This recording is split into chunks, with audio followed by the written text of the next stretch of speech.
Vous ne savez pas comment est-ce que les hommes deviennent grands. Ce sont des hommes de la présence. Ce sont seulement les hommes de présence qui sont puissants dans le royaume. L'évêque Oyedepo est un lion. Vous voyez, nous parlons de réveil. Et dans toute chose que Dieu voudrait faire, les territoires desquels aujourd'hui nous faisons ou nous nous vantons dans le Nord, les territoires dont nous nous vantons aujourd'hui dans le Nord, ce sont des hommes comme l'évêque Oyedepo qui ont conquis cela. Combien de réveils sont en cours dans l'état de Sokoto et Maiduguri? Parce que l'impact de son ministère était à Kaduna. C'était ces hommes qui ont conquis ces territoires. Parce que ces hommes étaient des lions. Il y a de cela quelques années, il a acheté un terrain et des autorités sont venues et ont dit que personne ne mettra pied sur ce terrain. Et l'évêque Oyedepo leur a dit que si quelqu'un d'entre eux venait à entrer sur ce terrain, cette personne sera frappée d'une folie irrécupérable. Et le jour suivant, à 10 heures, 3 personnes étaient déjà folles. Ces personnes ont fui. Ces hommes dont nous parlons, les hommes comme l'évêque Oyedepo sont des lions. Ces hommes comme le prophète, éditeur, prenez note.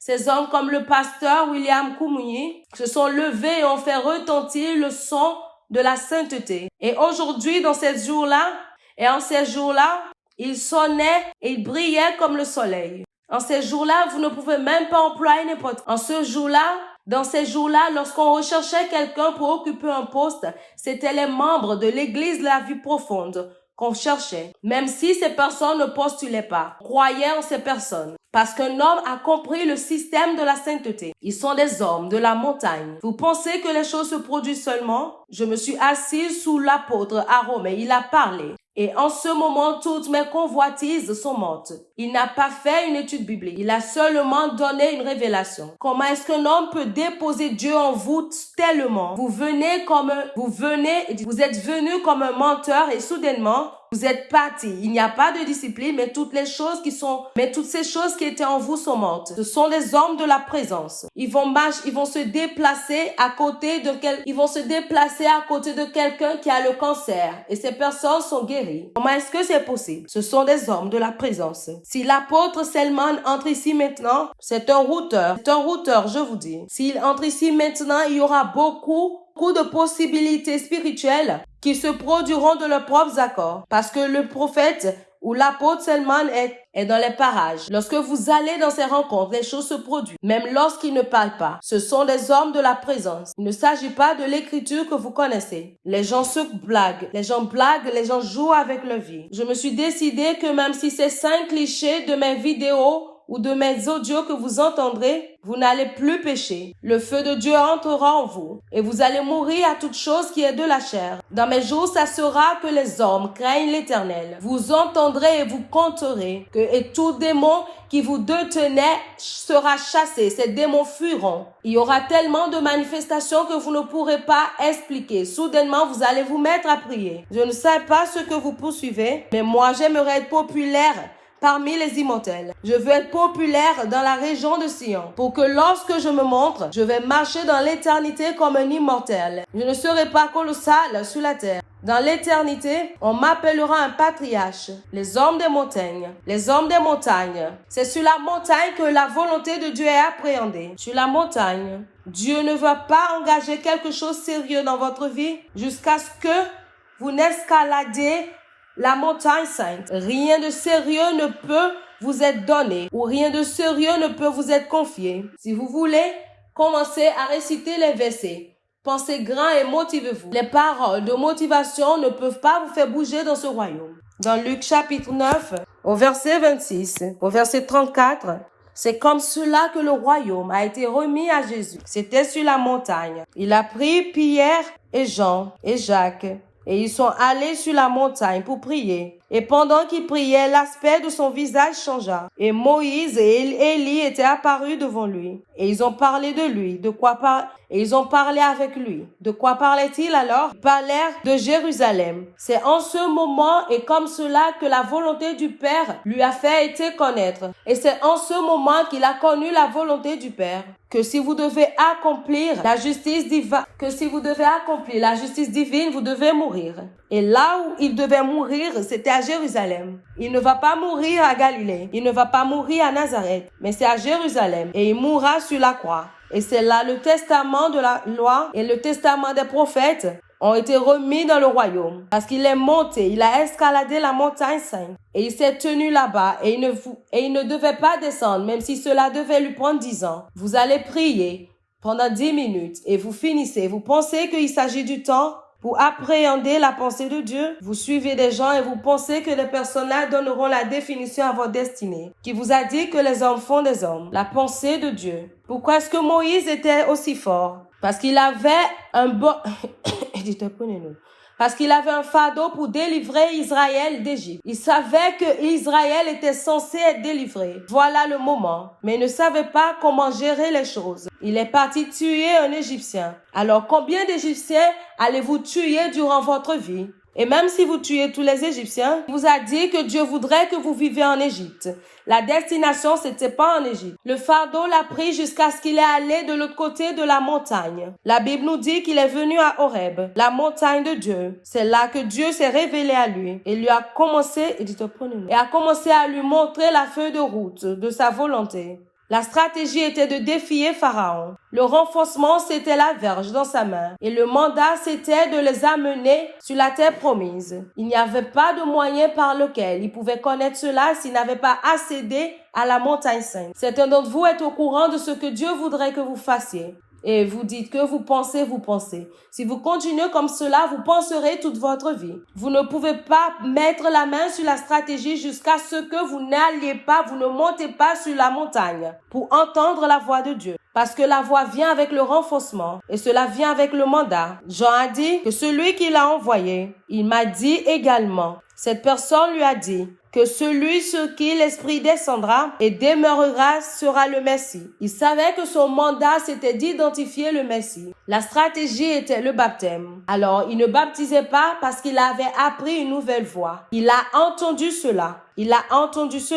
Pourquoi? Parce qu'il était dans le désert jusqu'au jour où il s'est montré à Israël. Il était dans le désert jusqu'à ce jour-là. Alors pour lui, la prière, ce n'est pas d'aller et de revenir. La prière, c'est la vie à laquelle il est mandaté jusqu'à ce que Dieu vous rencontre. La chose drôle que nous faisons dans la chrétienté, la volonté de Dieu, c'est sur la montagne que les rencontres de votre destinée se trouvent. Beaucoup de gens croient en Dieu pour que Dieu leur révèle des choses. Les choses ne sont pas révélées dans la chair, c'est révélé dans l'esprit. Vous ne pouvez pas avoir une rencontre dans cette vie si vous marchez dans la chair. Toute personne qui a eu des rencontres avec Dieu l'a eu dans l'esprit, même dans le moment pire de leur vie. Ces gens ont maîtrisé les voies de l'esprit parce que c'était la seule manière par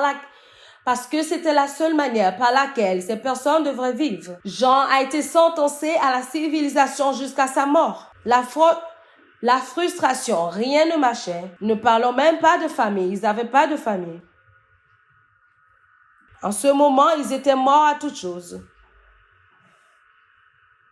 Et même à Patmos, il disait qu'il était dans l'esprit au jour du Seigneur. C'est en ce moment qu'il a été transporté au ciel pour lui montrer toutes les dimensions du ciel. Il y a des choses qui ont été montrées à Jean et les anges lui ont dit, ne dis pas cela. Lorsque les sept voix parleront, cela par la raison du privilège, le seul homme qui le connaît est toute l'éternité. Et toutes les rencontres de votre vie se trouvent sur la montagne de Dieu. On ne fait pas un voyage sur la montagne, oubliez. Sinon, votre vie sera un poison. Cela est regorgé, cela est rempli d'épreuves et d'erreurs. Et vous pourrez finir comme une personne normale, une personne moyenne. La plus grande crise de la vie, c'est de savoir que vous êtes né grand, mais vous finissez petit. Tous les jours, vous allez pleurer. C'est pourquoi plusieurs personnes sont fatiguées et meurent après 3 jours. Lorsque ces personnes étaient jeunes, elles savaient qu'elles devaient gouverner les nations. Mais ils ont vécu pendant 65 ans. Et en ce moment, dans leur retraite, ils sont morts comme des officiers de douaniers. Ils sont morts comme des officiers normaux. Ils sont morts, ils ont terminé sans faire d'impact. Ils connaissaient l'impact qu'ils devaient porter, mais ils n'ont pas pu faire cela. Alors toutes les fois et tous les jours qu'ils s'asseyent dehors, leur vie est pleine de regrets. Ils voient les choses qu'ils devraient avoir fait et qu'ils n'ont jamais pu faire parce qu'ils n'ont pas suivi la voie de l'abandon à Dieu. Vous vivez sur le campus et vous pensez que la vie se termine sur le campus? Vous pensez que la vie consiste à s'amuser, à aller dans les fêtes? Vous êtes une aiguille de la chair. La Bible dit qu'un homme qui ne se connaît pas est comme une bête La Bible dit que l'homme qui a un honneur et qui n'a pas d'intelligence est semblable aux bêtes que l'on égorge. Les gens précieux dont leur vie était censée être des vases pour donner expression aux dimensions de Dieu. Des femmes très précieuses dont les entrailles sont supposées être des portes par lesquelles des gens puissants du royaume devraient passer par, vont gaspiller leur vie pour les plaisirs temporaires parce qu'on ne nous a pas enseigné les voies des montagnes. C'est là qu'il y a la différence du genre humain. Les rencontres de votre destinée se trouvent sur la montagne. Et la vie est un produit des rencontres. Les rencontres que vous avez sont des choses, ce sont les rencontres que vous avez qui vous changeront. Mais si vous ne connaissez pas les voies de la montagne, vous n'aurez jamais de rencontres. Vous vivrez par les histoires que les hommes vous diront. Un prédicateur vient aujourd'hui et vous donnez une bonne chose. Il vous appelle et il dit que vous êtes un appel. Alléluia, gloire au Seigneur, gloire à Dieu. Tu es assis sur le trône. Alléluia, gloire à l'agneau. Gloire au Père. Les renforcements pour votre destinée se trouvent sur la montagne de Dieu. Moïse est allé sur la montagne et la verge qu'il a prise est devenue la verge de Dieu. Quelque chose est descendu sur cette verge. Certains d'entre vous, ce qui vous fait, c'est votre pensée. Mais votre pensée doit être énergisée sur la montagne. Certains d'entre vous, ce qui vous fera grand, c'est votre langue. Et votre langue doit être énergisée sur la montagne. Certains d'entre vous, ce qui vous rendra grand, ce sont vos aptitudes. Et cela doit être énergisé sur la montagne. Les montagnes sont là où les hommes sont alimentés et renforcés pour la destinée. Même dans le surnaturel négatif, ils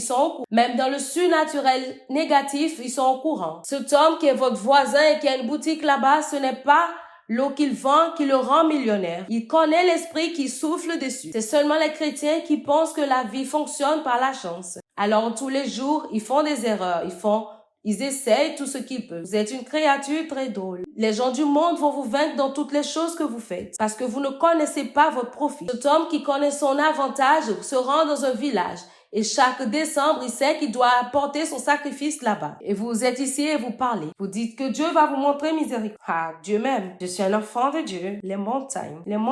Les cités qui avalent les destinées des gens sont conquises par les ressources de la montagne. Vraiment, j'ai fait un enseignement sur la technologie de civilisation des esprits. Regardez, la cité dans laquelle vous vivez a la capacité de vous enlever, de vous voler votre destinée. Beaucoup de personnes à l'Est aujourd'hui ont l'amour de l'argent. Pas parce que ces personnes sont nées comme cela, mais le jour où la cité a été bâtie, cette intelligence a été distribuée dans la fondation. Alors même si vous venez à l'église, cela ne vous aidera pas, à moins que vous trouvez la présence. Les enfants d'Israël ont été emmenés dans un pays où coule le lait et le miel. Ils ont vu le pilier de la nuée tous les jours et le pilier du feu. Ils marchaient avec un miracle mobile, mais cela n'a pas changé leur vie. Ils voulaient entrer et repartir en Égypte pour manger de l'ail et des concombres. Parce que la cité a la capacité de nettoyer votre cerveau et de faire de vous des esclaves pour toujours. Même si vous voyez des miracles tous les jours, cela ne changera rien. Est-ce que vous savez ce que cela implique? Là où 3 millions de personnes travaillent, là où 3 millions de personnes marchent, et une nuée marche au-dessus d'eux, et dans la nuit, cette nuée devient du feu. Pendant 40 ans, cela n'a pas changé leur mentalité, parce que l'Égypte les a éduqués. Et cette technologie est appelée la technologie des cités. Cela esclavage les gens, mais le remède, c'est ce que vous recevez depuis la montagne. L'Égypte vous gardera dans le monde pour toujours. L'Égypte ne vous permettra jamais de partir. Parce qu'en Égypte, il y a Pharaon. Pharaon qui rend votre talent inutile. C'est Pharaon qui rend votre talent inutile. C'est Pharaon qui fait d'un roi un serviteur. Et il va vous esclavagiser toute votre vie. Et personne ne saura rien sur vous. C'est un système appelé Égypte. L'Égypte vous gardera en tant que pécheur perpétuel pour toujours. Vous ne pouvez pas vous déplacer. Si vous voulez vous déplacer, les dieux de l'Égypte vous combattront. Vous prenez des résolutions toutes les années que vous voulez servir le Seigneur. Si vous ne combattez pas l'Égypte, vous ne pourrez pas. C'est un système qui tue les gens et qui les garde dans le monde. Mais le remède pour l'Égypte, c'est la verge et le sang. La verge, c'est la parole de Dieu. Et le sang, c'est le sacrifice expiatoire parfait du Seigneur Jésus. C'est ce qui délivre les hommes de l'Égypte. Et toutes ces choses sont dans la présence de Dieu. La verge de Moïse, c'est dans l'arche. Et le sang, c'est ce que vous déversez sur l'arche. Lorsque vous venez dans la présence de Dieu, vous avez accès à l'arche. Lorsque vous venez dans la présence de Dieu, vous avez accès à la verge et au sang. Et cela commence à parler pour vous, pour que les puissances de l'Égypte ne puissent plus vous combattre. C'est pour cela, dans 1 Jean 1, verset 9, il dit que si vous marchez dans la lumière, comme il est lui-même lumière, le sang de Jésus nous lave de tout péché. Si vous êtes dans la présence de Dieu, le sang de Jésus travaille. Cela fonctionne. Et Pharaon vous laissera partir lui-même. Vous ne savez pas pourquoi la plupart d'entre vous, vous continuez à demeurer dans le péché. Vous essayez, mais ce n'est pas de laisser. Lorsqu'il s'agit des esprits, on n'essaye pas. Normalement, vous vous rendez ou vous vous rebellez. Et votre sécurité dépend de celui à qui vous vous rendez. Et votre sécurité dépend de celui à qui vous vous rendez. Parce que s'il est supérieur en rang, vous êtes sauvé. Si vous vous rendez à Satan, vous allez perpétuellement brûler en enfer. Parce que Dieu est supérieur en rang. Mais si vous vous rendez à Dieu, Satan est dans les problèmes. Dites, prenez-nous. Lorsque vous pensez déjà que vous avez quitté l'Égypte et que vous partez, Jéricho se tient devant vous. Jéricho est une cité qui ne permet à rien d'entrer et à rien de sortir. Cela bloque votre chemin pour la destinée. Vous ne savez pas pourquoi vous êtes né de nouveau, mais vous ne pouvez pas vous marier. Il y a 4 d'entre vous dans la maison. Une personne a 28 ans, une personne a 38 ans et l'autre a 35 ans, et l'autre a 33 ans, et l'autre a 31 ans, et vous toutes, vous êtes des reines. Mais personne ne demande votre main en mariage. Même l'homme à qui, et tu te prenais note, même le garçon à qui vous avez acheté un téléphone, lorsqu'il a pris le téléphone, il a fui. Vous avez le doctorat, vous avez le master, mais vous n'avez pas de travail. Alors vous vous humiliez seulement et vous faites un petit travail. On vous dit que vous êtes qualifié. Si vous combattez Jéricho, si vous le traitez comme il se doit et vous portez de l'eau simple, et dites, prenez-nous. Si vous combattez correctement Jéricho, même si c'est de l'eau que vous mettez sur votre tête pour vendre, vous serez millionnaire.